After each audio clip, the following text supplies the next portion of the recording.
आयुर्वेदानुसार पित्त दोष कमी करण्यासाठी जो रस काम करतो तो म्हणजे मधुर रस. सो त्यासाठी पहिले सकाळी उठल्यावर मधुर रसात्मक आहाराचं आपण सेवन करणं गरजेचं आहे. म्हणजे काळ्या मनुका आणि अंजीर हे नॅचरल स्वीट आहेत, त्याच्यामध्ये कुठलीही रासायनिक किंवा शुगर ऍडेड नसते, त्यामुळे त्याचं सेवन आपण सकाळी उठल्यावर करू शकतो.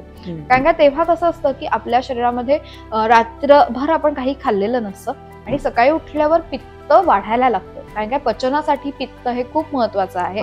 सकाळी उठल्यावर आपण काहीतरी खाणार म्हणून शरीर हे पित्त वाढवायला लागतं. ह्याच्यानंतर थोडंसं एक ग्लासभर गरम पाणी घ्यायचं. गरम पाण्यामध्ये आपण 1 चमचा साजूक तूप घालून सुद्धा घेऊ शकतो. खडी साखर आणि तूप याचं मिश्रण सुद्धा आपण सकाळी उठल्यावर घ्यायचं. सो हे सकाळी घेतल्यानंतर नाश्ता जो आहे तो 8 ते 9 मध्ये करायचा आहे.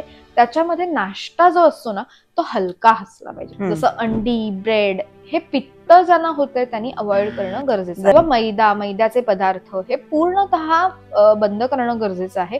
हे टॉक्झिन्स आहेत एक प्रकारचे.